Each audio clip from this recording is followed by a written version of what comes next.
ठेले पर पूड़ियाँ बेचता था, आज वो रेलवे का सबसे बड़ा कैटरर हो गया। और उसको इतना मोटा करने का काम जो है रेलवे ने किया। सड़क छाप लोगों को ला करके इतना बड़ा बड़ा कैटरर बना देंगे और जो है वो करेंगे, तो उनसे आप अपेक्षा क्या करें? ये ज़रूरी नहीं है कि कर्मचारी की वजह से ही दुर्घटना हो जाए, लेकिन मेंटेनेंस जो है वो रेगुलर चीज़ है। 8 घंटे की ड्यूटी होनी चाहिए किसी आदमी की, आप उससे 12 घंटे काम ले रहे हैं। आपने खुद नियम बनाया है कि 36 घंटे के अंदर कर्मचारी को उसके घर पे वापस आ जाना चाहिए, वो 92 घंटे के बाद में वापस आता है। नई बहू जब घर में आती है तो उसको तवज्जो देते हैं कि नहीं देते? तो ये हमारी वंदे भारत जो है नई बहू है, नई गाड़ी आई है, जनता भी उसको तवज्जो देती है, उपभोक्ता भी उसको तवज्जो देता है, रेलवे भी उसको तवज्जो देती है। और जो पुरानी है वो अपने ढर्रे पे आ जाती हैं, तो वो अपने तरीके से ही काम करती रहती हैं। ये कोर वर्क नहीं है हमारा, इसको ख़त्म कर दिया जाए। और ये नीतीश जी के टाइम पर, जिनको मैं बहुत अच्छा रेल मंत्री मानता हूँ, आज भी तो कल इसका दुष्परिणाम भारतीय रेल को भुगतना पड़ेगा अगर आप भर्ती नहीं करेंगे और लोगों को लाएंगे। आज की तारीख में भी रेलवे में 1 लाख 1.5 लाख से ज़्यादा जो है वो थे, लेकिन ममता जी गई, फिर उनको उसको दोबारा जो है वो प्राइवेट सेक्टर में दे दिया गया। IRCTC वाले की क्या जिम्मेदारी है? वो तो ठेका दे करके और अपना उसके सारे काम ख़त्म हो गए। अब वो आपको जो है काकरोच खिलाए या आपको जो है वो सड़ा हुआ खाना खिलाए, आपको बासी खाना खिलाए, आपको जो है वो जहाँ पेशाब करते हैं लोग वहाँ आटा गूंथते हुए लोग मिल जा रहे हैं। तो ये क्यों हो रहा है? ये सिर्फ इसलिए हो रहा कि ये सरकारी के बजाय इसको प्राइवेट सेक्टर में डालना है। और अगर ये बहुत बदनामी का काम है, ये ठेका जो है वो कारपोरेशन उठा रहा है, काम गलत जो है वो प्राइवेट वाला कर रहा है, और गालियाँ जो है वो रेलवे वाला खा रहा है। नमस्कार, न्यूज स्टेशन के सभी दर्शकों को हमारा नमस्कार। और जब हम रेलवे की बात करते हैं तो रेलवे यूनियंस की बात होती है। रेलवे के तमाम कर्मचारी हैं जो रात दिन मेहनत करके रेलवे का चक्का चलाते हैं। आज रेलवे का पूरा स्वरूप बदलता चला जा रहा है। तो आखिरकार रेलवे में यूनियंस की क्या भूमिका है, इस पर बातचीत करने के लिए हमारे स्टूडियो में एक खास मेहमान आए हुए हैं। तो खास मेहमान से हम आपका तारुफ कराएंगे, परिचय कराएंगे। साथ ही साथ यहाँ पर हम अपने दर्शकों को बता दें कि इस पूरी चर्चा में आप शामिल रहिएगा, एक एक सवाल का जवाब आपको मिलेगा। तो स्वागत करिए, हमारे स्टूडियो में है शिव गोपाल मिश्रा जी, जो कि AIRF के जनरल सेक्रेटरी हैं। शिव गोपाल जी, आपका स्वागत है।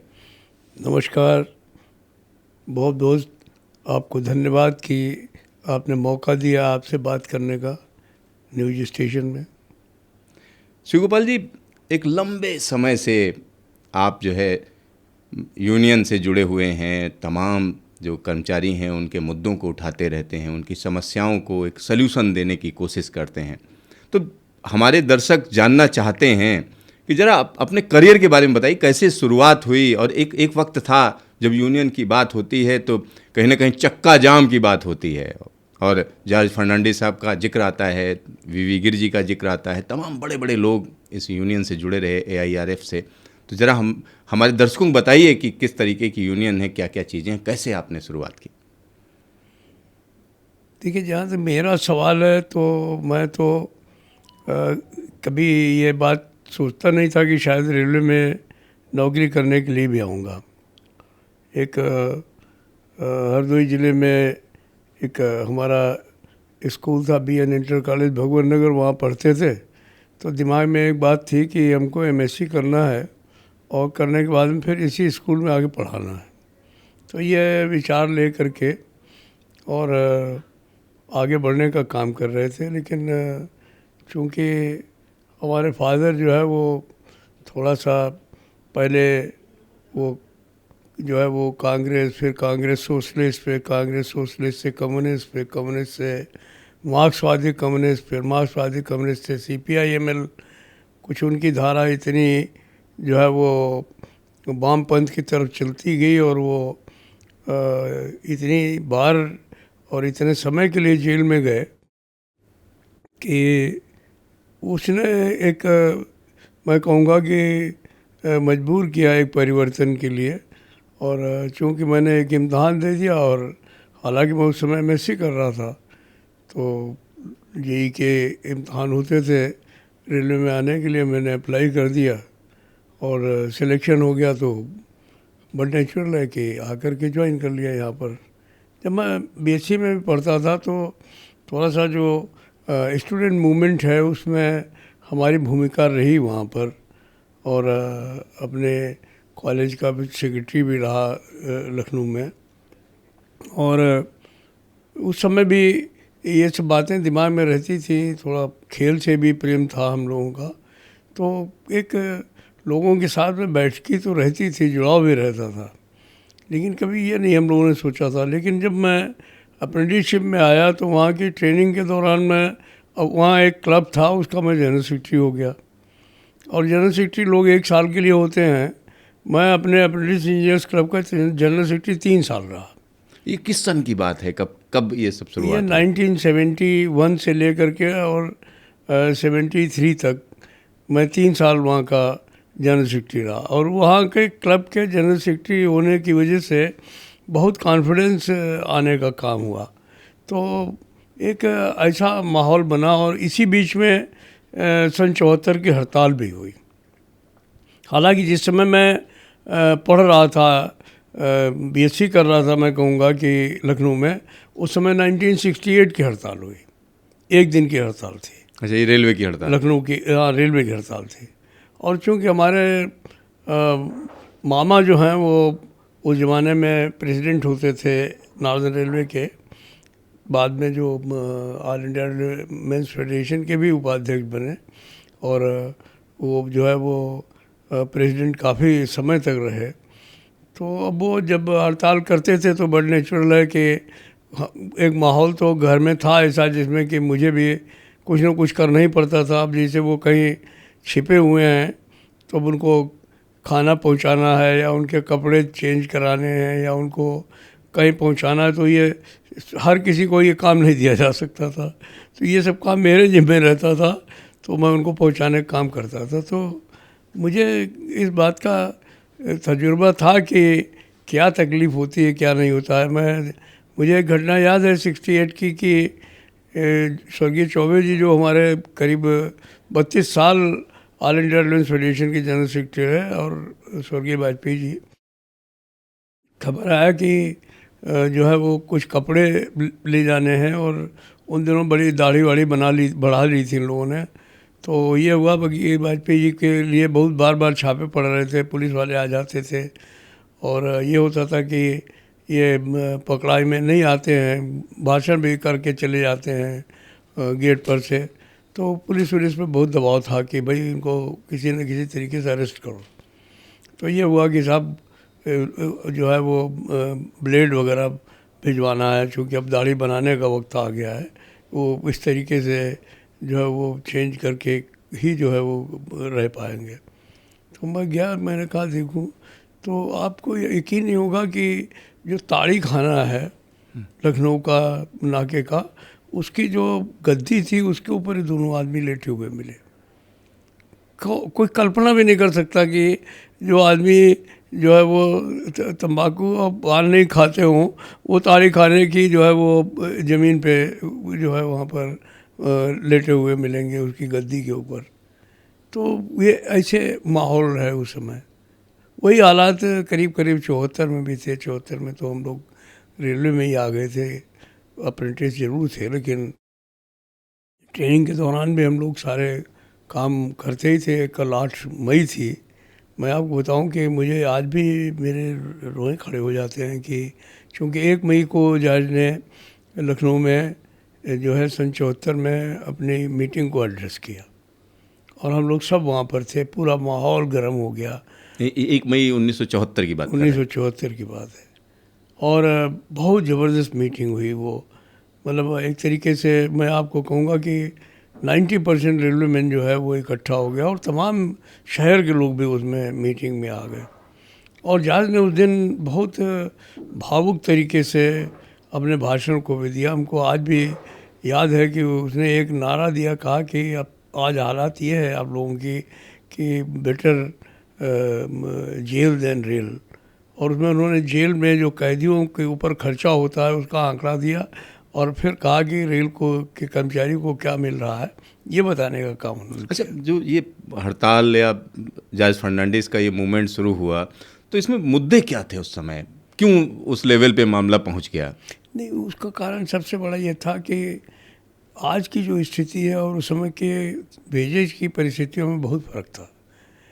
अब जैसे उस ज़माने में मैं अपनी ही बात करूं तो मैं 150 रुपये के स्टाइपेंड पे भर्ती हुआ था।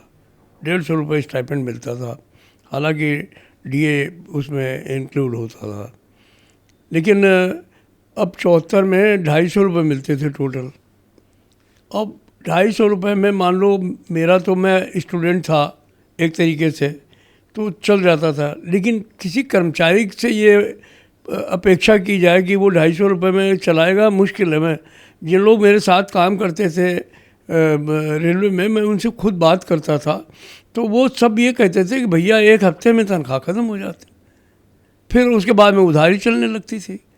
तो बच्चों को पढ़ाना, उनको शिक्षा देना, उनके मतलब घर की जो है परिस्थितियों को देखना, ये बिल्कुल एक ऐसी हालात बन गई थी कि जॉर्ज को एक पका पकाया हुआ माहौल मिल रहा था कि एक काम इतना मुश्किल है रेलवे में और लोग जो हैं उनको बहुत असंतुष्ट थे। असंतोष एकदम असंतोष था। उस असंतोष को जॉर्ज ने जो है वो एक तरीके से चिंगारी देने का काम किया और ये लावा फूट गया एकदम से, तो वो स्थिति का काम हुआ। तो मैं आपको ये कह रहा था कि जॉर्ज की गिरफ्तारी जो है वो रात को 1 बजे वहाँ से हुई और उस रात को उनको खाना मैंने ही पहुँचाया था, बल्कि जब खाना मैं ला करके उनको वाजपेयी जी के यहाँ से दिया तो उन्होंने खाना खा लिया। फिर मैंने पूछा कुछ आपको और तो नहीं चाहिए? तो उन्होंने कहा कि क्या दूध मिल सकता है? तो मैं गया सामने से दूध लाया, दूध पिया उन्होंने। फिर उन्होंने कहा कि नहीं मैं बहुत थका हुआ हूँ, मैं सो जाऊँगा और तुम लोग भी जाओ। ये कहाँ की बात है? लखनऊ के डायरी रूम की बात है। अच्छा। तो मुझे भी लगा रात को जब अरेस्ट हो गए सब और सवेरे जब घर पे पुलिस वाले के छापे वापे पड़ने लगे तो हमको लगा कि कुछ गड़बड़ हो गई है। वाजपेयी जी भी रात को घर से 2 बजे करीब निकल गए तो लगा कि ये वो है। और उसी का कारण था कि लोग भावावेश में आकर के दूसरे दिन से ही हड़ताल पे चले गए। तो हड़ताल लंबी चली, काफ़ी दिक्कतें हुई। तो ये एक तरीके से 2 तरीके से ये हमारे ब्लड में था।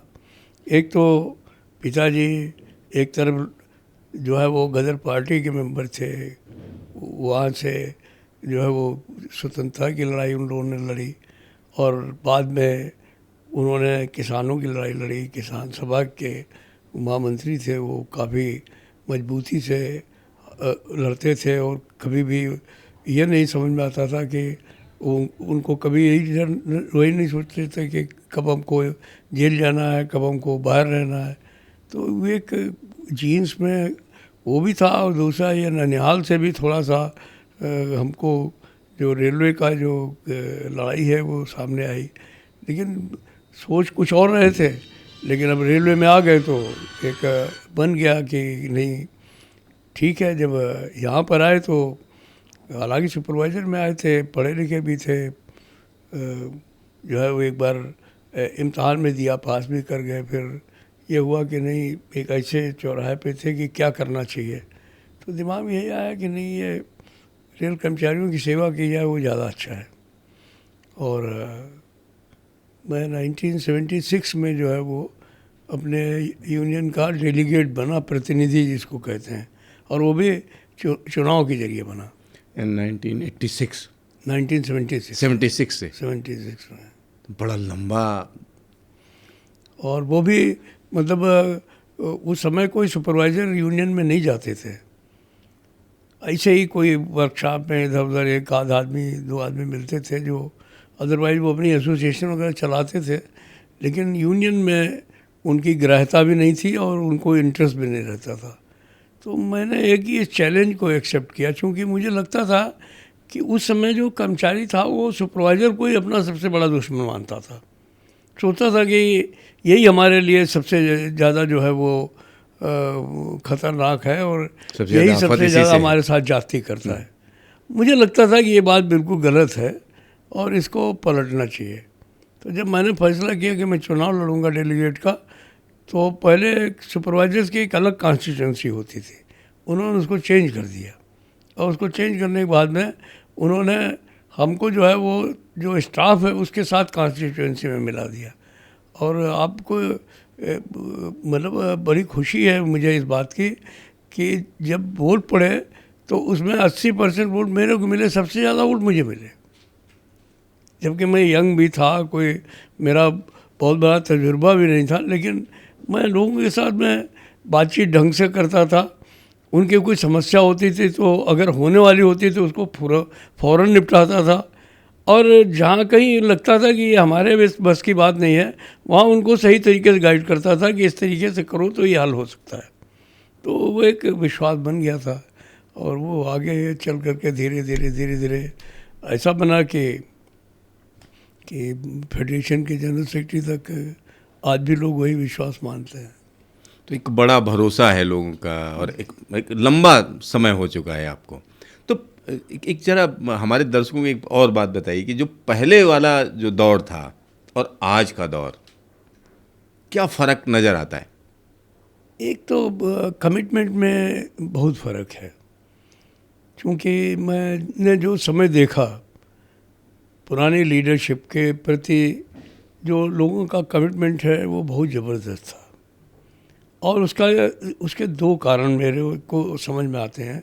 एक कारण तो ये था कि रेलवे में उस समय इतने पढ़े लिखे लोग नहीं थे, वो एकदम अंधविश्वास था उनको कि अरे वाजपेयी जी ने बोला है तो बिल्कुल सही होगा, इसको अभी कर लो, अभी जो वो कहेंगे वही करना है, चौबे जी ने जो कहा है वही करना है, वो उसको आंख मूछ करके मान लेते थे। अभी बच्चे बहुत पढ़े लिखे आ गए हैं और वो सारी चीज़ों को समझते हैं, तो उनको विश्वास उन्हीं के ऊपर होता है जो कि उनसे झूठ नहीं बोलते हैं, जो कन्विंस कर पाते हैं और जो उनको जब ये विश्वास हो जाता है कि ये व्यक्ति झूठ नहीं बोलेगा। बहुत सारे मेरे साथ अवसर आए हैं जहाँ पर कि जो है वो, जैसे मान लीजिए ओपीएस का ही सवाल है, ओपीएस के सवाल पर हमारे बहुत सारे लोगों ने कहा, हम जानते हैं कि हमारे बच्चे जो हैं वो उनके दिमाग में जो है वो, क्या सभी के दिमाग में है, मेरे दिमाग में भी है कि ओपीएस मिल जाती तो अच्छा था। लेकिन जब हमने इतने दिन लड़ाई लड़ते ये देख लिया कि आखिर से एक संभावना क्या हो सकती है, और जब उसको हाईएस्ट लेवल पे जा कर के हम लोगों ने निगोशिएट कर लिया और ये समझ में आ गया कि ये सरकार जो है वो ओपीएस को बहाल नहीं करेगी किसी भी हालत में, तो अब हमारे सामने दो ही विकल्प थे। एक विकल्प ये था कि हम हड़ताल पर चले जाएं। हड़ताल पर जाते हैं तो हमें मालूम था कि ये नए बच्चे जो हैं इनकी नौकरियां नहीं हैं, नई परिस्थितियों में आए हैं, बहुत पढ़े लिखे बच्चे हैं, इनके सामने इनका परिवार है, इनकी सारी चीज़ें हैं, पहले वाली परिस्थितियां नहीं हैं। जब वो परिस्थितियां थी उस समय भी आप समझ लीजिए कि करीब 1,86,000 लोगों का जो है वो रिमूवल हुआ उस ज़माने में। 2.5 लाख के करीब लोग ट्रांसफ़र हुए, 4-5 लोग 74 में मरे थे जब हड़ताल हुई थी। तो आज के दिन में अगर हड़ताल कराना तो बहुत आसान है, लेकिन हड़ताल के जो बाद की परिस्थितियां हैं उनको भी सोचने और समझने का जो है वो यह है। तो हम उन लोगों में से नहीं हैं कि हम आपको बिल्कुल लड़ा दें और कह दें चढ़ जा बेटा सूली पे भला करे भगवान, ये काम हमसे नहीं हो सकता। क्योंकि जिनके लिए मैं लड़ूंगा या जिनको मैं लड़ाऊंगा, मेरा सबसे पहला उद्देश्य होगा कि उनकी नौकरियां भी सुरक्षित रखनी है। तो इसलिए हम लोगों ने उनको निगोशिएट किया।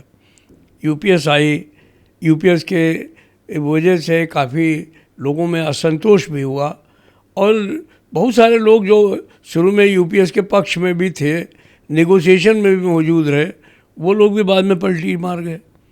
मेरे से भी बहुत सारे लोगों ने कहा कि भाई देखिए वो पलट गए हैं, चुनाव हो रहा है, सीक्रेट बैलेट हो रहा है यूनियन का, आपको क्या प्रॉब्लम है, आप भी पलटी मार जाइए। तो हमने उनको बहुत साफ कह दिया हमने कहा ये संभव नहीं है मेरे से, हम चुनाव हारना पसंद करेंगे लेकिन हम पलटी नहीं मारेंगे। गलत बात है, क्योंकि ये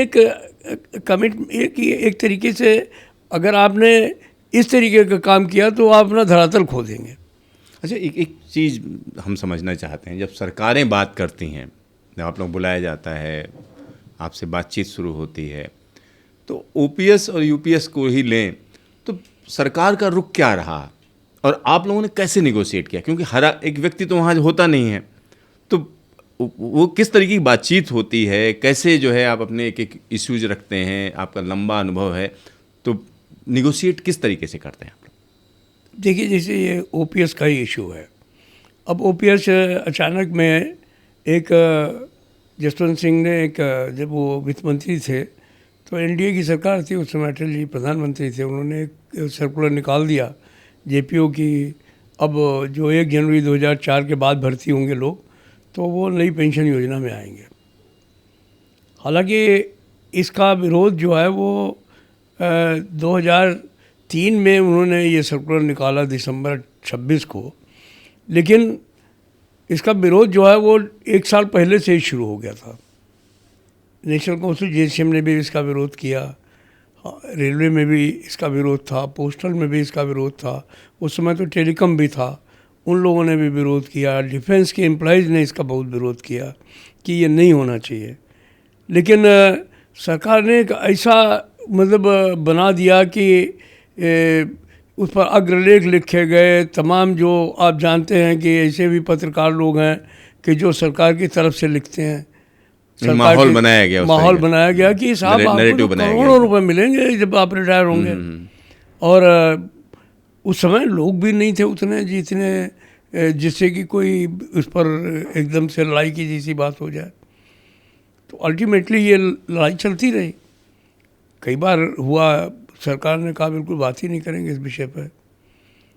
तो अभी हम लोगों ने महसूस किया कि अब जो है वो लोहा गर्म है और तमाम नए बच्चे आ गए हैं, उनको ये महसूस हो रहा है। दूसरी बात ये भी हुई कि लोग रिटायर होने लगे।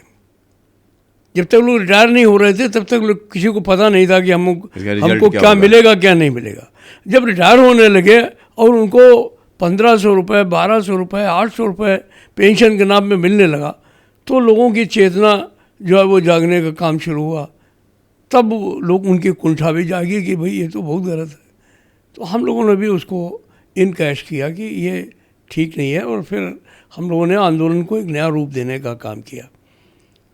अब सवाल है कि उस आंदोलन का असर था कि जब 4-5 लाख लोग सरकारी कर्मचारी विशुद्ध रूप से जिनका कि कोई राजनीतिक मतलब नहीं है, हमने जब रामलीला मैदान में रैली की, आप तो उसके प्रत्यक्षदर्शी हैं। बिल्कुल, मैं वहाँ था। आप तो जितने लोग मैदान के अंदर थे उससे ज़्यादा बाहर थे, और तमाम देश भर के शिक्षक, राज्य कर्मचारी, हमारे केंद्र सरकार के कर्मचारी, रेल कर्मचारी, सब ने पूरी ताकत से उसमें अपने को झोंका और वहाँ आने का काम किया। वही कारण था कि जो लोग रोज़ कहते थे पार्लियामेंट के अंदर कि पुरानी पेंशन के बारे में बात नहीं करेंगे, उनको कमेटी बनानी पड़ी सोमनाथन जी की अध्यक्षता में, जो उस समय फाइनेंस सेक्रेटरी थे।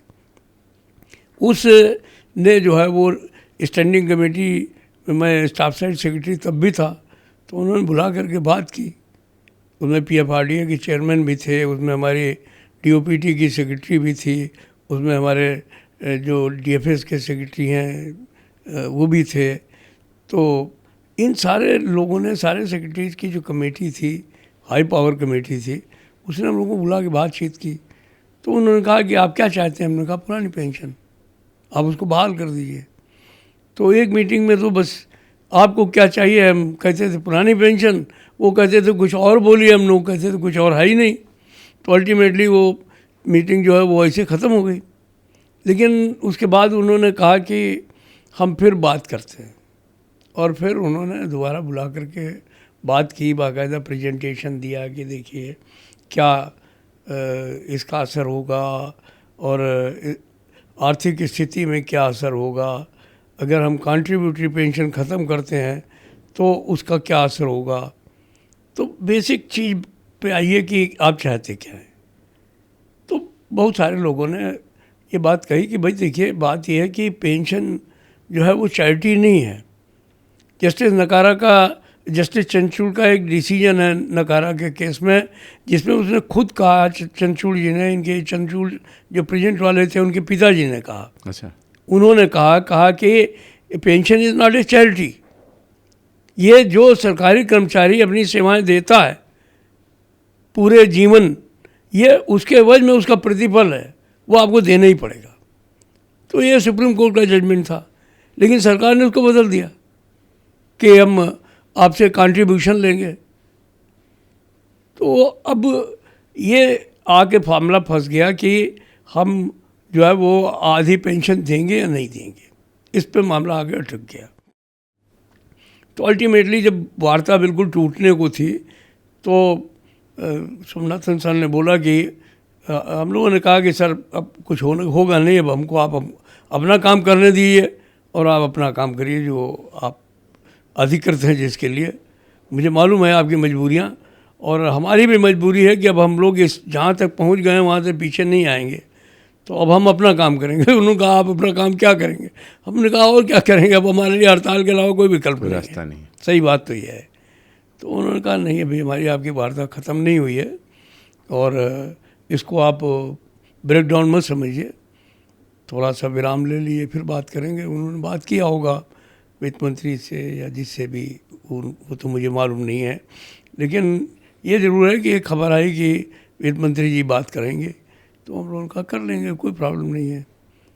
फिर फ़ौरन दूसरे दिन खबर आ गई कि नहीं, प्रधानमंत्री जी बात करेंगे। तो थोड़ा सा हम लोगों को भी वो हुआ, वित्त मंत्री तक तो ठीक था, क्योंकि हम लोग पहले भी मिल लेते थे, बात कर लेते थे। अरुण जेटली से तो बहुत ही अच्छे तरीके से बातचीत हो जाती थी। तो बहरहाल प्रधानमंत्री जी ने बुलाया, बात करी, तो मुझे तो बड़ी खुशी है। मैंने तो 10 मौके पर ही बात कही कि भाई उन्होंने एज ए प्रधानमंत्री ने एज ए सरकारी कर्मचारियों के लिए एक गार्जियन की हैसियत से बात की, और उन्होंने वहाँ पर बहन जी निर्मला सीतारमन भी थी और हमारे फाइनेंस सेक्रेटरी भी थे, उस समय वो एसडी हो गए थे, चूँकि वो कैबिनेट सेक्रेटरी होने वाले थे। तो उन्होंने कहा मेरे ये समझ नहीं आ रहा है कि आप कहते हो हम 45% दे देंगे, इनकी डिमांड 50% की है, तो जब आप 45% दे सकते हो तो 50 क्यों नहीं दे सकते हो? ये किसने बोला? ये प्रधानमंत्री ने बोला। प्रधानमंत्री जी ने बोला। तो 45 की बजाय 50 क्यों नहीं दे सकते? हाँ, क्यों नहीं दे सकते? अगर 45 दे सकते हो तो 50 क्यों नहीं दे सकते? अच्छा, डिमांड आप लोग 50 की कर रहे थे? हम 50 की डिमांड कर रहे थे। अच्छा, ये बात उनको जो है वो मेरी समझ से या तो वित्त मंत्री जी ने बताई होगी कि हमारी डिमांड क्या है, या सोमनाथन सर ने बताई होगी। ये हम लोगों ने नहीं कहा अपनी तरफ से, ये उन्होंने अपनी तरफ से कहा, जो उनके पास इनपुट होंगे उसके आधार पे। तो सारा माहौल ही बदल गया कि जो बात हम कहना चाहते हैं वो बात प्रधानमंत्री कह रहा है। तो एकदम से जो सोच के लोग गए थे, तनाव में थे, क्या बात होगी, कैसे बात करेंगे, क्या नेगोशिएशन करेंगे, सारा कुछ चेंज हो गया। तो बहुत अच्छे माहौल में बातचीत हुई। उन्होंने कहा भाई देखिए, सरकारी कर्मचारी हैं, कल को आप कैबिनेट सेक्रेटरी हो जाएंगे, हम नहीं चाहते हैं कि सरकारी कर्मचारियों से टकराव हो, और ये इशू तो हल करना ही करना है, लेकिन आपको जो है वो भविष्य में भी इस बात का ख्याल रखना है कि अगर इनकी कोई समस्याएं हैं तो उनको प्रायोरिटी के ऊपर हल करने का काम किया जाए। तो वो वार्ता एक बहुत सार्थक वार्ता रही, और इसी वजह से जो है वो हम लोगों का एक विश्वास भी बना कि नहीं जो है वो इसको कुछ आगे इसमें कुछ हो सकता है। तो अभी हम लोग चाहते तो हैं कि ओपीएस में जो फीचर्स थे वो सारे के सारे हमारे लोगों को मिल जाए, बच्चियों को। उसके लिए नेशनल काउंसिल जैसे हमारे पास फोरम है, उसको हम लोग इस्तेमाल कर रहे हैं। अभी 11 तारीख को भी मीटिंग है, वहाँ पर भी इस बारे में चर्चा करेंगे। पे कमीशन भी एक फोरम है, वहाँ पर भी हम लोग ये बात कहने का प्रयास कर रहे हैं कि भाई ये अब जैसे इसमें जो कंट्रीब्यूटरी पेंशन में कोई भी एको पैसा देने के लिए तैयार नहीं थे कि कंट्रीब्यूशन आपका आ गया उसमें आपको वापस क्यों नहीं करेंगे। तो हमने उनको कहा कि सर कैसे हो सकता है, हमारे यहाँ तो जब कोई रिटायर होता है तो वो एक तरीके से एक उत्सव का माहौल होता है। घर में बुआ एक लंबी सेवा करके जो लंबी है सेवा करके घर वाले भी करते हैं, नातेदार, रिश्तेदार, दामाद, बेटी, बुआ, फूफा, सब लोग, और फिर दोस्त वो भी चाहते हैं कि नहीं यार वो रिटायर हो रहा है तो आज तो बढ़िया सा पार्टी होगा, ये होगा। तो हमने कहा ये सर कैसे होगा, अगर आप कुछ भी कैश नहीं देंगे उसको तो वो कैसे होगा। आज की तारीख में हमको पीएफ के रूप में किसी रूप में कुछ पैसे मिल जाते थे तो हम जाकर के कुछ कर लेते थे। तो आप देखिए कि उन्होंने वो भी देने का काम किया, दे रहे हैं। 1/10 हिस्सा दिया है। अभी हमारी ये मांग है कि भाई 1/10 भी बहुत कम है, इसको बढ़ाने का काम करो। आई एम वेरी श्योर कि ये बढ़ेगा भी। तो ऐसा नहीं है, वो कह रहे थे कि 40% हम आपको फैमिली पेंशन देंगे, लेकिन एक निगोशिएशन के बाद में 60% फैमिली पेंशन हुई, और उसके साथ में उसके ऊपर डीए भी है। मिनिमम पेंशन बिल्कुल नहीं था, लेकिन आज की तारीख में कोई आदमी रिटायर हो तो उसको 20,000 रुपये मिनिमम पेंशन मिलेगी। 20,000 रुपये ऐसे मतलब वो फिक्स है कि ये मिलेगी? नहीं, फिक्स नहीं है। 10,000 रुपये फिक्स है, उसके ऊपर जो है वो उसको जो है वो डीए भी मिलेगा, ऐसे डीए मिलेगा, जो कि पहले बिल्कुल भी नहीं था। तो ऐसा नहीं है कि जब नेगोशिएशन करिए तो कुछ न कुछ उसमें चीज़ें निकलती हैं। दूसरी बात है ये भी है कि अगर आप नेगोशिएशन करने जाइए और सरकार से आप नेगोशिएशन कर रहे हैं और सरकार को ये समझ में आ जाए कि इनका कोई राजनीतिक उद्देश्य नहीं है, इनका उद्देश्य सिर्फ और सिर्फ कर्मचारियों का हित है, तो फिर उधर से भी जो रिएक्शंस आते हैं वो बड़े पॉजिटिव आते हैं। अच्छा, यही मामला अगर पॉलिटिकल हो जाए तो फिर अब फिर पलट जाता है, फिर आपको कुछ मिलेगा भी नहीं, और फिर क्या होता है कि उसका असर खराब हो जाता है। आज जो इस देश के अंदर प्रॉब्लम हो रही है उसका एक बहुत बड़ा कारण ये भी है, क्योंकि जितने भी ट्रेड यूनियंस हैं वो किसी न किसी पॉलिटिकल पार्टी की कोख से पैदा हुई हैं, और उनकी वजह से क्या होता है कि जब भी वो लोग मिल जाते हैं बात करने के लिए तो उनको हमेशा किसी न किसी पॉलिटिकल पार्टी के नुमाइंदे के रूप में देखा जाता है। यानी जो इंडिपेंडेंट जो रिप्रेजेंटेटिव होना चाहिए कि होना भाई ये चाहिए, वो कर्मचारियों के लिए बात कर रहे हैं, यूनियन है, वो एटीट्यूड और हमारे यूनियन में, हमारे फेडरेशन में एक सोच है कि हमारा दर्शन ही यही है कि हम free independent democratic trade union है। हमारे ऊपर, हम किसी पॉलिटिकल पार्टी की कोख से नहीं पैदा हुए। जिस ज़माने में आंदोलन चल रहा था, ठीक है, जिस समय 1924 में ऑल इंडिया ट्रेड फेडरेशन का गठन हुआ, मैं मानता हूँ कि उस समय जो लोग जिन्होंने गठन किया वो लोग चाहे वीवी गिरी रहे हों, चाहे गुरु स्वामी रहे हों, चाहे वो हमारे जमुनालाल बजाज रहे हों, चाहे वो हमारे जो भी नेता उस समय जिन्होंने इसकी आधारशिला रखी, रेलवे की ट्रेड यूनियन की, या मान लीजिए जो उस समय AITUC भी था, एक ही संगठन था, तो वो सारे लोगों का एक उद्देश्य होता था कि नहीं, हम कर्मचारियों की जो मांगे हैं उनको और इन चीज़ों को अलग रखेंगे। जो स्वतंत्रता की लड़ाई है वो बिल्कुल अपना अलग से लड़ने का काम करेंगे। हालांकि उसके लिए भी कई बार हड़ताल हुई। ऐसे दोनों रास्ते अलग अलग हैं, लेकिन इधर जो है हाँ, कर्मचारियों लेकिन जैसे पटेल की गिरफ्तारी हो गई, लाला लाजपत राय के ऊपर हमला हो गया, तो मजदूर हड़ताल भी चले गए, इसलिए कि हमारे नेता को मारा क्यों भाई इन्होंने।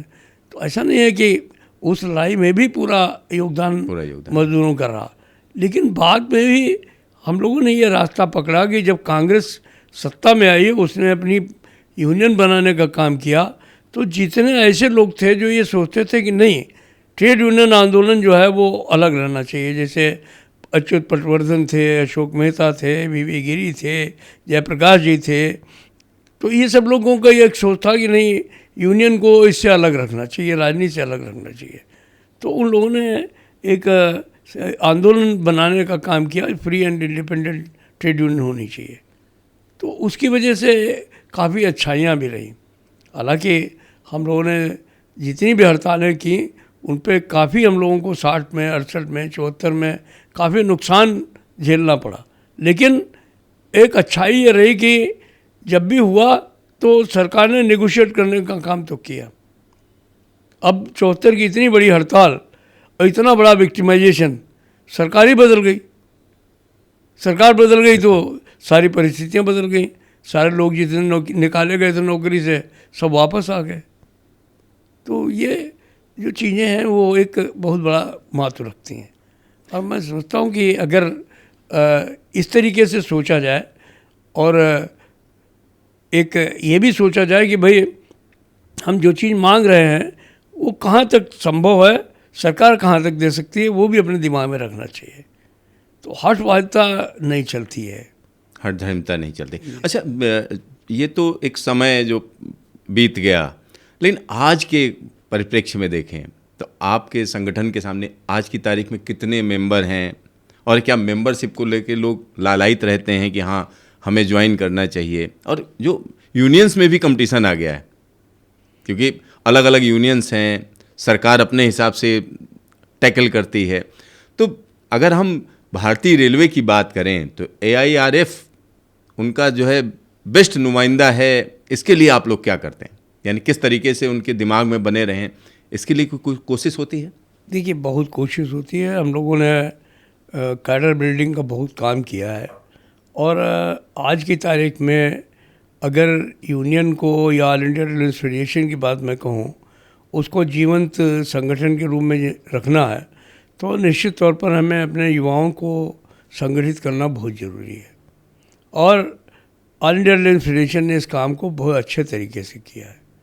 जैसे हम लोग जब आए थे क्षेत्र में तो उस समय 26 साल की उम्र में मैं डेलीगेट हो गया था, 27 साल की उम्र में मैं ब्रांच का असिस्टेंट सेक्रेटरी हो गया था, 28 साल की उम्र में मैं डिवीज़न का पदाधिकारी हो गया था।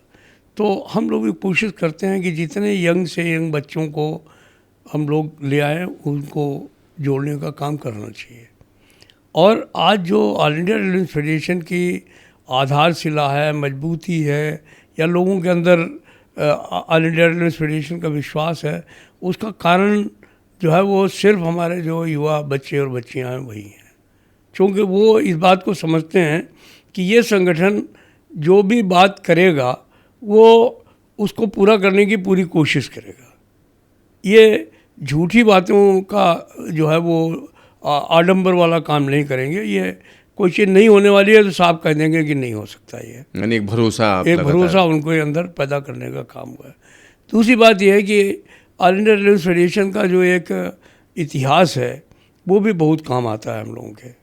लोग ये समझते हैं कि जो आंदोलन 100 साल चल जाए और फिर भी अभी मतलब मुस्तकिल तौर पर लोगों के लिए खड़ा हुआ है, तो उसको ये महसूस कर देते हैं कि नहीं, अगर ये 100 साल में टूटे नहीं हैं, तमाम झंझावात झेला है इन्होंने, लेकिन फिर भी अभी खड़े हुए हैं, तो ऐसे लोग जो है वो डिगने वाले नहीं हैं। ये मजबूत संगठन है, इसके साथ में जुड़ने का काम करना चाहिए।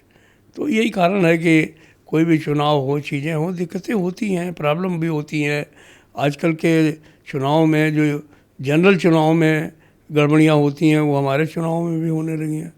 लेकिन इन सब चीज़ों के बावजूद अगर हम नंबर 1 होकर के निकल कर के आते हैं तो उसका कारण सिर्फ और सिर्फ यही है कि जो युवा कार्यकर्ता है वो ऑल इंडिया रेलवे फेडरेशन से प्यार करता है और उसके साथ जुड़ा हुआ है। एक और सवाल खड़ा होता है, सरकार कहती है अब तो हम सेफ्टी में बड़ा बेहतरीन काम हो रहा है, एक्सीडेंट हो नहीं रहे हैं और हम जोरदार काम कर रहे हैं, लेकिन कई बार यूनियन कहती है नहीं सेफ्टी में तो लोगों की भर्ती ही नहीं हो रही है। तो एक्चुअल स्थिति क्या है, क्या आपका मानना है इस पर? नहीं, बिल्कुल सही बात है। मैं तो माननीय मंत्री जी को भी मैंने ये बात कही है कि भाई ये जो कामाफ्लाग है एक तरीके का, और ये कामाफ्लाग सिर्फ और सिर्फ बोर्ड के स्तर पर है। ये जो बोर्ड में कुछ लोग बैठे हुए हैं, मैं सब लोगों की बात नहीं करूँगा, कुछ लोग हैं इनका कि ये विचार है कि बिना कर्मचारियों के काम चल सकता है, वो रेलवे को कहीं ना कहीं पर बहुत नुकसान पहुंचाने का काम कर रहे हैं। आज अगर कुछ दुर्घटनाएं जन्म ले रही हैं या हमारे कर्मचारी जो हैं वो स्ट्रेस में हैं, दबाव में हैं, वो सिर्फ वो जो कुछ कुंठित भावनाएं हैं या कुंठित आत्माएं हैं, मैं कहूँगा रेल भवन में, उनकी वजह से ये प्रॉब्लम हो रही है। अगर जनरल मैनेजर अपने यहाँ से ये लिख करके भेज रहा है कि हमारे यहाँ इतनी वैकेंसी हैं, इनका इंडेंट होना चाहिए, वो DRM से लिखवा करके लेता है और तब उसके बाद में बोर्ड को भेजने का काम करता है। तो ये रेलवे बोर्ड कौन होता है कि उनकी जो रिक्वायरमेंट है या उनके इंडेंट को जो है वो आधा कर दे या चौथाई कर दे। वो लोग क्या जो नीचे के स्तर पर काम कर रहे हैं, उनकी कोई भूमिका नहीं है। वो भी छोटे मोटे अफसर नहीं है। डीआरएम एक इंस्टीट्यूशन होता है, जनरल मैनेजर का इंस्टीट्यूशन होता है। आप उसके इंडेंट के ऊपर कैंची चला देते हैं, यहाँ कह देते हैं कैसे काम हो जाएगा। आप कहते हैं कि हम फिक्स टर्म एम्प्लॉयमेंट से काम चलाएंगे। अगर हमारा कोई बच्चा टेक्नीशियन बनता है तो आप उसको 1.5 साल की ट्रेनिंग देते हैं, और ठेकेदार के यहाँ से आउटसोर्स कर्मचारी आप ला करके उसको आप कह रहे हो कि 15 दिन के अंदर उसको हम टेक्नीशियन की ट्रेनिंग देके उसको fit to be a technician बना देंगे। तो इससे रेलवे सुरक्षित चलेंगी? बिल्कुल नहीं चलेंगे। ये बिल्कुल गलत है। भगवान भरोसे रेल को चलाना उचित नहीं है। मैंने माननीय मंत्री जी को भी कहा है, टेक्नोलॉजी लाइए, हम उसका स्वागत करेंगे। हमने हमेशा टेक्नोलॉजी का स्वागत किया है, टेक्नोलॉजिकल अपग्रेडेशन का स्वागत किया है। लेकिन आप मैन पावर को बिल्कुल ख़त्म करके या अनट्रेंड मैन पावर को ला करके अगर रेलवे का जो है वो करना चाहते हैं तो आज नहीं तो कल इसका दुष्परिणाम भारतीय रेल को भुगतना पड़ेगा, अगर आप भर्ती नहीं करेंगे और लोगों को लाएंगे नहीं। आज की तारीख में भी रेलवे में 1 लाख 1.5 लाख से ज़्यादा जो है वैकेंसीज हैं। 1.5 लाख वैकेंसी? जी हाँ। तो मैं आपको कह रहा हूँ कि खाली अकेले ट्रैकमैन के कैडर में 70,000 वैकेंसी है। और ये मैं नहीं कह रहा हूँ, ये रेलवे बोर्ड के आंकड़ों के आधार पर कह रहा हूँ।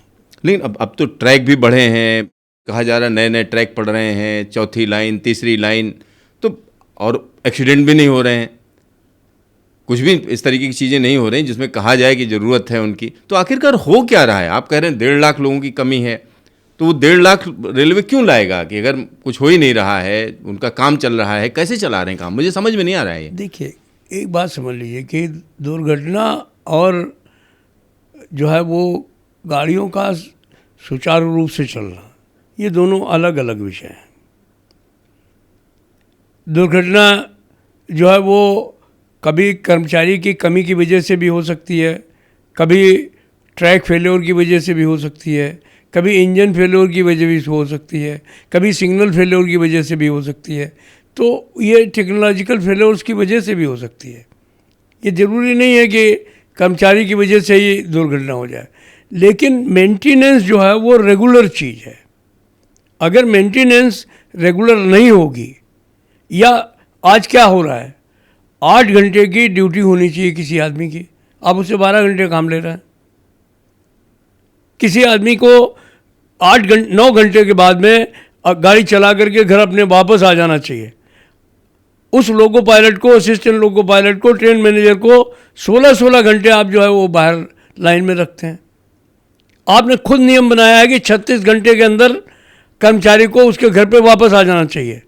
वो 92 घंटे के बाद में वापस आता है, जैसे मालूम पड़ता है उसका कोई घर नहीं है, परिवार नहीं है, फौज में भर्ती हो गया वो। लेकिन सरकार तो कहती है लोको पायलट की सुविधाएं हमने बेहतर कर दी और सब कुछ बिल्कुल एकदम जैसा होना चाहिए वैसा हो रहा है, और ख़ास तौर पर लोको पायलट को लेकर बार बार ये दावे किए जाते हैं। तो मतलब इसका कोई ग्राउंड रियलिटी कोई आप लोग चेक कराते हैं या कुछ इन लोगों से बात करके? भाई देखिए, अगर इसमें तो कोई शक नहीं है, इम्प्रूवमेंट के प्रयास तो किए गए हैं और वो अभी धरातल पर नज़र भी आ रहे हैं। लेकिन खाली प्रचार करने से तो काम चलेगा नहीं। सवाल है कि एबीबी इंजन आया, आप उसको खरीद करके बाहर से ले आए कि हम जो है वो एबीबी इंजन को एबीबी कंपनी से ला करके और हम अपने इंजन यहाँ पर उसको करेंगे और बाद में टेक्नोलॉजी ट्रांसफ़र करके उसको यहाँ भी बनाएंगे। अच्छी बात थी। लेकिन जैसे ही वो हमारे गाज़ियाबाद के शेड में आया, सबसे पहले आपने उसके एसी निकलवा लिए। मतलब लोगों के जो एसी थे वो जरूरत नहीं, लगे हुए आए थे वहाँ से, कंपनी से, जर्मनी से लगे हुए। हमने पूछा ये क्या कर रहे हो? अरे आप समझ नहीं रहे, सो जाएंगे लोग। यानी लोको पायलट एसी में होगा तो सो जाएगा। सो जाएगा, मतलब इनका ये सोचना है। खुद एसी गाड़ी में यात्रा करेंगे, गाड़ी चलाएंगे तो नहीं सोएंगे, लेकिन वो सो जाएगा, लोको पायलट सो जाएगा। अब जब उस पर आंदोलन हुए कि भाई इतनी हीट है, जब 40-42 डिग्री टेम्परेचर होता है तो 52 डिग्री पटरियों का टेम्परेचर हो जाता है, एम्बिएंट टेम्परेचर। तो अब वहाँ पर मेंटेनेंस करना, गाड़ी चलाना कितना मुश्किल होता है, आप समझ सकते हैं। तो जब ये आंदोलन हुआ, इस बात को लेकर के हम लोगों ने आंदोलन किया, संगठनों ने आंदोलन किया, ये इशू बनाए हम लोगों ने, पीएनएम में डिस्कशन हुआ, डीसीजेसीएम में डिस्कशन हुआ, तब ये इनको समझ आया कि नहीं, ये भी इंसान है, इनको भी जो है वो ठंड की ज़रूरत है। तो इसमें अब जो है वो इसमें इंजन में एसी, जो नए इंजन आ रहे हैं सब में एसी लग करके आ रहा है, और जो पुराने वाले हैं उनमें भी लगाने का काम किया जा रहा है। तो ये एक इम्प्रूवमेंट की दिशा में कदम है, मैं मान लेता हूँ। लेकिन आप एक बात बताइए कि आप कहते हैं, आपने, हम लोगों की डिमांड भी थी, आपने भी कहा आप ट्रेन में तो बायो टॉयलेट लगाएंगे, इंजन में क्यों नहीं लगाएंगे? हम लोगों ने कहा कि ये पेशाब करने के लिए ये पानी की बोतल जो है वो कब तक आपका काम देगी? आप मतलब इंजन के अंदर जो अभी चल रहे हैं ज़्यादातर, उसके अंदर जो है टॉयलेट की व्यवस्था नहीं है। टॉयलेट की जो व्यवस्था होनी चाहिए वो नहीं है। अभी क्या किया है कि एक वो होल काट दिया गया है, उसको ड्राई लैट्रिन का रूप दे दिया गया है, और कहा गया है कि ये जो है वो इनका वो है। और वो जगह जहाँ पर कि महिलाएं भी आज लोको पायलट में काम कर रही हैं। तो सवाल इस बात का है, बायो टॉयलेट क्यों नहीं लगा रहे हैं वहाँ पे? तो इसके पीछे क्या लगता है, आपको क्या रीजन लगता है? क्योंकि इसमें बहुत बड़ा कोई ऐसा इन्वेस्टमेंट नहीं है, समझ की बात है। तो मैं एक बात बताऊं कि इसमें कोई मंत्री के स्तर पर या फाइनेंशियल उसके स्तर पर कोई प्रॉब्लम नहीं है। ये प्रॉब्लम जो है वो हमारे जो हुक्मरान हैं उनके लेवल पर है। उनको अपने लिए तो सब सुविधाएं चाहिए। आप किसी भी अधिकारी के कमरे में चले जाइए, डिवीज़न से ले करके और वहाँ तक, वो उसका तो कमरा ताजमहल होना चाहिए, उसके यहाँ जो है वो बढ़िया फर्स्ट क्लास जो है वो टॉयलेट होनी चाहिए। लेकिन जो महिलाएं काम करती हैं, जहाँ जहाँ पुरुष काम करते हैं, आप उनकी टॉयलेट्स का निरीक्षण करिए कभी जा करके। आप तो जाते रहते हैं लाइन पे, आप देखिए कि उनकी क्या कितनी बुरी हालत है।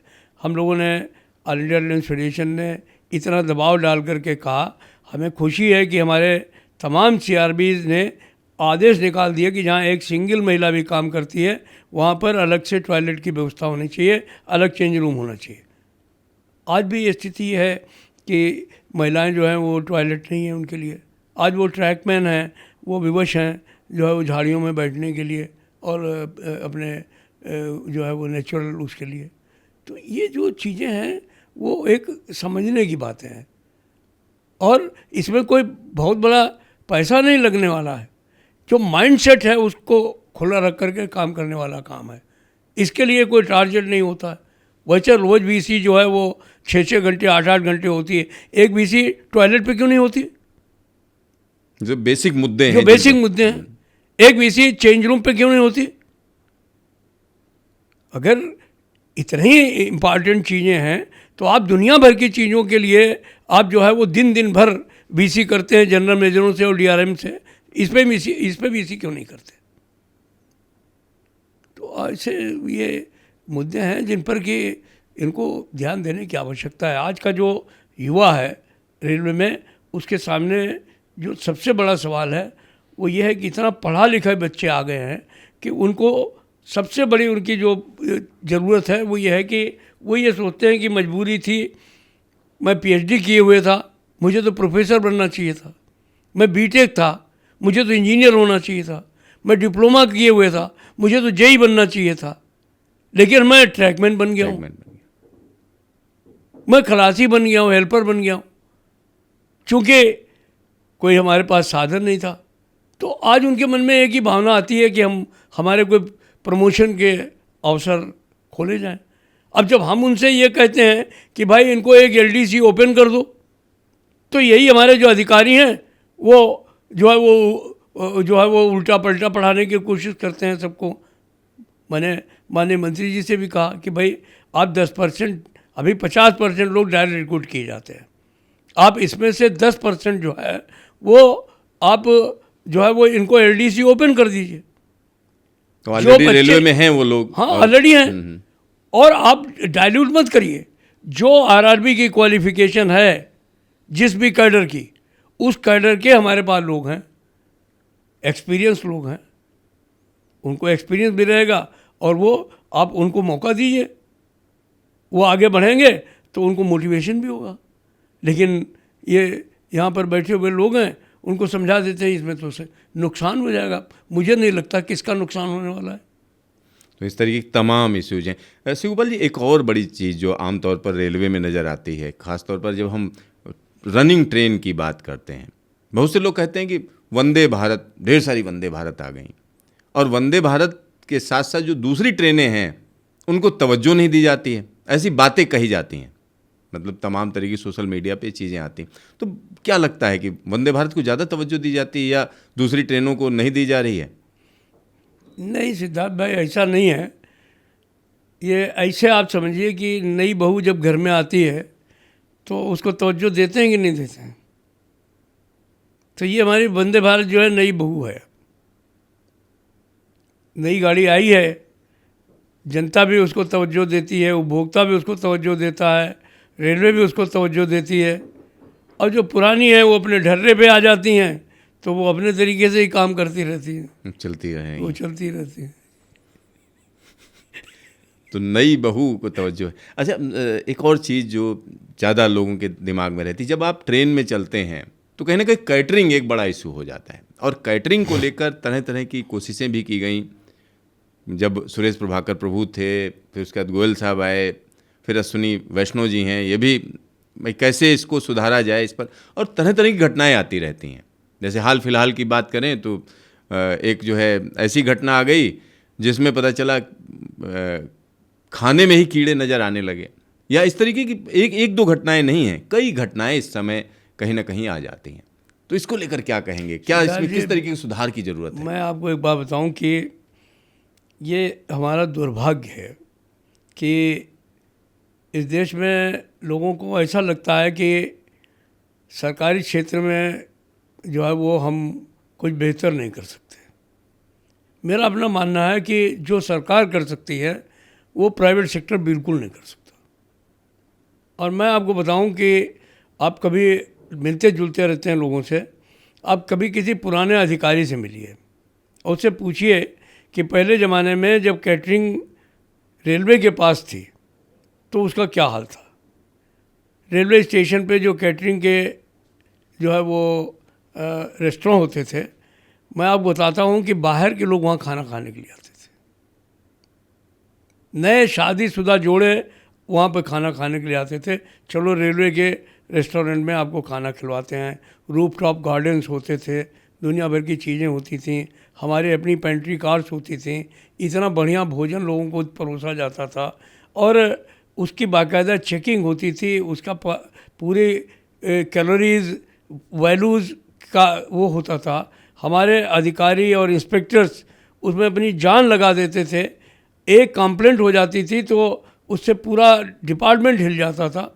लेकिन इन सारी चीज़ों को ख़त्म करने के लिए ये तो कोर ग्रुप का ये कोर वर्क नहीं है हमारा, इसको ख़त्म कर दिया जाए। और ये नीतीश जी के टाइम पे हुआ, जिनको मैं बहुत अच्छा रेल मंत्री मानता हूँ, उनके ज़माने में हुआ कि लोगों ने समझा दिया अधिकारियों ने कि ये तो हमारा कोर वर्क नहीं है, इसको ख़त्म कर दो। यानी खान पान रेलवे का कोर काम नहीं कोर काम नहीं है, इसको हटा दो। मतलब आप एक बात बताइए कि आप गाड़ियाँ चलाएंगे और मतलब 2,000 2,500 किलोमीटर चलाएंगे और लोगों को उनको नाश्ता नहीं मिलेगा, उनको खाना नहीं मिलेगा, वो गाड़ियाँ भी 2-2 मिनट 3-3 मिनट की स्टॉपेज पे रुकेंगी। कैसे मतलब लोग यात्रा करेंगे? बात सोचने समझने की है ना। आप हवाई जहाज से भी यात्रा करते हैं तो आप देखिए ना, वो लोग खाने का इंतजाम करते हैं कि नहीं करते। तो नीतीश जी के टाइम मेरा कहने का मतलब यह है कि ये सवाल अपने जगह पे बहुत ही गलत था। ममता जी ने बाद में आने के बाद में एक कमेटी बनाई, मैं भी उस कमेटी में था और हम लोगों की बात उन्होंने मानी और बाद में ये फैसला हुआ कि नहीं, इसको वापस जो है वो रेलवे के उसमें ले आया जाए। लेकिन ममता जी गई, फिर उनको उसको दोबारा जो है वो प्राइवेट सेक्टर में दे दिया गया। अब हो क्या रहा है? वो सिंपल ये रहा है कि जो ठेका है, टेंडर है, वो सिर्फ कारपोरेशन और उसके हवाले कर दिया गया है। IRCTC को आपने कह दिया कि आप खान पान विभाग देखेंगे। लोग तो वही हैं।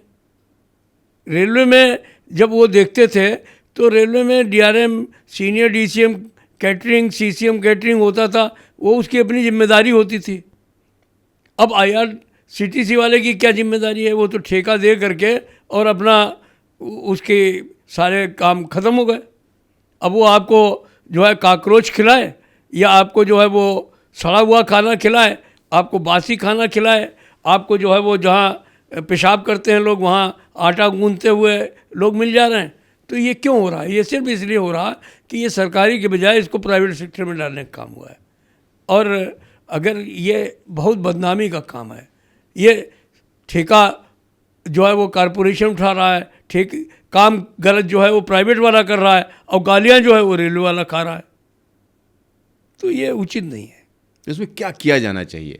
इनको सीधे तौर पर कैटरिंग डिपार्टमेंट को जैसे पहले था वो सीधे तौर पर रेलवे को सौंप देना चाहिए। और मुझे पूरा विश्वास है कि रेलवे के अधिकारी हों, कर्मचारी हों, सब लोग मिल करके इसको बेहतर तरीके से चला सकते हैं। ये काम जो है वो प्राइवेट सेक्टर के बस का नहीं है। प्राइवेट सेक्टर की बस का नहीं, लेकिन बड़ी बड़ी हैं, हल्दीराम है और भी बड़े बड़े जो इस तरीके के ग्रुप्स हैं, वो बाहर तो बड़ी अच्छी सेवा देते हैं, लेकिन यहाँ रेलवे में ऐसा कोई बड़ा कारपोरेट क्यों नहीं आता है? वहीं घिसे पिटे लोग, वहीं लोग कब्जा किए बैठे हुए हैं और वहीं जो है अपना टेंडर ले लेते हैं। दो कारण हैं उसके। एक तो ये है कि रेलवे में जो भ्रष्टाचार है वो भी इसका एक बहुत बड़ा कारण है। अब एक व्यक्ति जिसने एक तरीके से रेलवे की कैटरिंग पे पूरा कब्जा जमा लिया है, वो व्यक्ति सड़क के किनारे खोंचे लगाता था या ठेले पर पूड़ियाँ बेचता था। आज वो रेलवे का सबसे बड़ा कैटरर हो गया। और ये सबसे बड़ा कैटरर? हाँ, रेलवे का सबसे बड़ा कैटरर वही है। उसकी आप पैदाइश में जाइए, वो बंदा जो है वो रेलवे क्या सड़क के किनारे जो है वो जो है वो पूड़ी और छोले बेचता था। और उसको इतना मोटा करने का काम जो है रेलवे ने किया। तो जब आप जो है वो ऐसे सड़क छाप लोगों को ला करके इतना बड़ा बड़ा कैटरर बना देंगे और जो है वो करेंगे, तो उनसे आप अपेक्षा क्या करेंगे?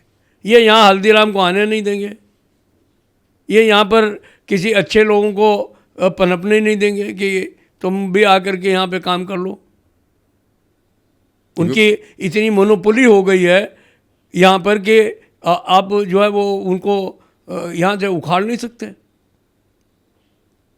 आप देखिए ना, रोज इतनी कंप्लेंट्स होती हैं, जुर्माने भी होते हैं। अभी हाँ, तुरंत जुर्माना हो जाए, 10 लाख 50 लाख, ये सब ठेकेदार पे जुर्माना कर दिया। नहीं कर दिया, लेकिन ये भी अभी हाल में कुछ लोगों को बड़े मोटे जो मगरमच्छ हैं उनके ऊपर कुछ, वो भी मंत्री के डायरेक्ट उसकी वजह से कुछ एक्शंस हुए। जब मंत्री जी के डायरेक्ट नॉलेज में आ गया तो उन्होंने जब सख्ती की तो लोगों ने उसको किया। लेकिन मुझे पूरा विश्वास है कि उसमें भी कुछ खेल हो रहा होगा। कुछ खेल हो रहा होगा, लेकिन आपको लगता है कि पूरी तरीके से इसमें बदलाव करने की ज़रूरत है? पूरी तरीके से बदलाव करने की? भाई अगर नहीं करेंगे तो ये कैटरिंग जो है वो हमारी समझ से रेलवे के लिए अभिशाप हो जाएगी। मेरी समझ से अगर यही चलता रहा तो हम चाहे जितनी अच्छी अपनी सेवाएं दे लें, चाहे जितनी हाई स्पीड ट्रेन चला लें, चाहे जितनी अच्छी कुशनिंग कर लें, चाहे जितने और उपकरण लगा करके लोगों को सेवाएं दे लें, लेकिन अगर हम इन प्राइवेट कॉन्ट्रैक्टरों के भरोसे रहेंगे तो रेलवे को बदनामी ही मिलने वाली है। उससे तो अच्छा है कि कैटरिंग को बंद कर दिया जाए और कहा जाए कि भैया अपना तुम जिसको रेलवे में आना है, हम सिर्फ गाड़ी चलाएंगे, आपको पहुंचाने का काम करेंगे, खाना अपना तुम अपने आप इंतजाम करो, खाना घर से लेके आइए, घर से लेके आओ या जो मर्जी हो करो। तभी रेलवे की बदनामी बच सकती है। और ये जो मोटे हो रहे हैं लोग जो है वो कमीशन खा करके, वो भी ठीक हो जाएंगे इससे। शिवपाल जी, ये तो कैटरिंग की बात हो गई। अब जैसे बात की जा रही है कि हाई स्पीड ट्रेन और हाई स्पीड नेटवर्क पर सरकार का पूरा फोकस है। अभी इस बजट में भी घोषित किया गया कि इतना यानी अलग अलग रूट घोषित किए गए, और एक जो बुलेट ट्रेन प्रोजेक्ट है जो चल रहा है उस पर भी बड़ी तेज़ी से काम हो रहा है। हालांकि काफ़ी डिले हो चुका है, उसके कुछ भी रीज़न हो, चाहे पॉलिटिकल रीज़न हो या कोई दूसरे रीज़न हो, लेकिन अब ये दिख रहा है कि जल्द ही बुलेट ट्रेन चलेगी, ऐसा नज़र आ रहा है। तो उसको लेकर क्या पूरे रेलवे में किस तरीके के बदलाव आप देखते हैं उसको लेकर? देखिए सिद्धार्थ जी, एक बात तो माननी पड़ेगी आपको। मेरा अपना जो अनुभव है इतने वर्षों का भारतीय रेल में, मैं दावे के साथ कह सकता हूँ कि इस सरकार के आने के बाद इंफ्रास्ट्रक्चर के डेवलपमेंट पे बहुत काम हुआ है। आप इसी साल का बजट देख लो, 2,71,000 करोड़ रुपए का बजट है। अगर आप इंफ्रास्ट्रक्चर पे पैसा खर्चा करेंगे तो उसका कहीं ना कहीं प्रतिफल तो मिलने ही वाला है।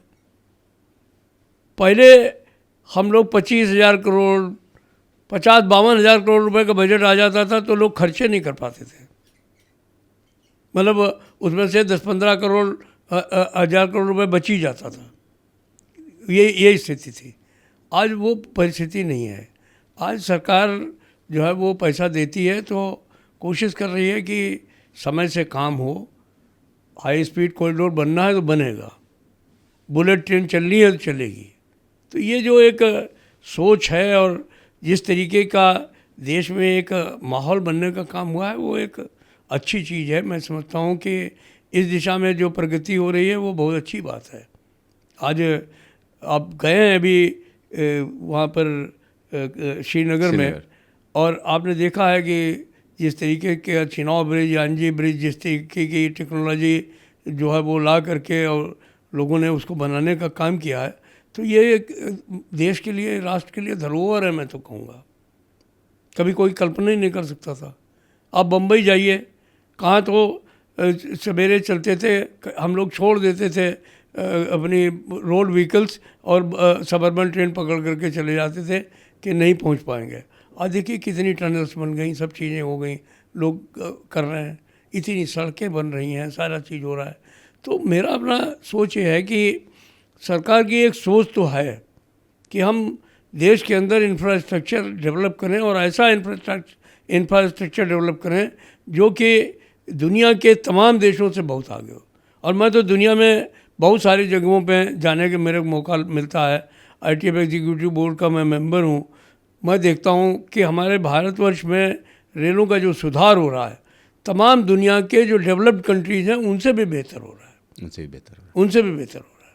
तो आज जो परिस्थितियाँ हैं इस मामले में, तो मैं कहूँगा कि कोशिश इस बात की हो रही है कि रेल जो है वो इस देश का बहुत बड़ा जो है वो साधन बने, ताकि लोग जो है वो उसको, अब हो रही है कोशिश कि जो है वो बनारस के लिए ट्रेन चलाने की बात हो रही है कि हम इसको जो है वो कानपुर 2 घंटे में पहुंचाएंगे, इसको हम बनारस जो है 5 घंटे के अंदर पहुंचाएंगे।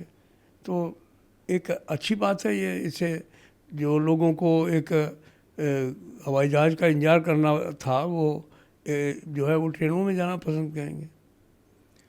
तो आपका ढेर सारा धन्यवाद। बड़ी चर्चा, तमाम तरीके की चीज़ों पे आपने बात की और खुलकर अपने विचार रखे। तो फिर मिलेंगे दोबारा आपसे इसी तरीके की चर्चा में ज़रूर, और आशा करेंगे कि हम लोग सब मिल कर के इस देश के विकास में जो भारतीय रेलों का योगदान है उसको और बेहतर से बेहतर बनाने का काम करेंगे। और आशा करेंगे कि सरकार जो इस विकास के पहिए को चलाने का काम कर रहे हैं, मेंटेन करने का काम कर रहे हैं रेल कर्मचारी, उनके प्रति भी पूरी सहिष्णुता दिखाएगी और उनको भी जो है वो उनकी जो समस्याएं हैं उनको भी हल करने का काम करेंगे। आपका ढेर सारा धन्यवाद। तो यहाँ पर आप समझिए कि जब भारतीय रेलवे की हम बात करते हैं तो भारतीय रेलवे एक बदलाव के दौर में, एक बड़ा बदलाव है। क्योंकि अपने दर्शकों को मैंने दिखाया USBRL में किस तरीके से सुरंगें बनाई गई, किस तरीके से पुल बनाए गए, जगह जगह पर काम चल रहा है। सिक्किम की बात करें तो सिक्किम के लिए रेलवे प्रोजेक्ट एक फाइनल फेज में है, एक अंतिम चरण में है। कर्णप्रयाग और ऋषिकेश की बात करें तो वहाँ पर भी ज़बरदस्त तरीके से काम चल रहा है। देश के अलग अलग इलाकों में रेलवे कहीं ना कहीं एक नया आयाम पेश कर रही है।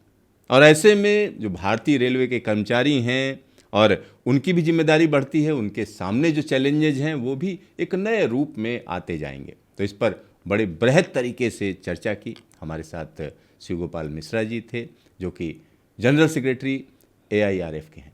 तो फिर मिलेंगे अगले प्रोग्राम में और एक नए चेहरे के साथ। तो देखते रहिए न्यूज स्टेशन, फिर मिलेंगे दोबारा।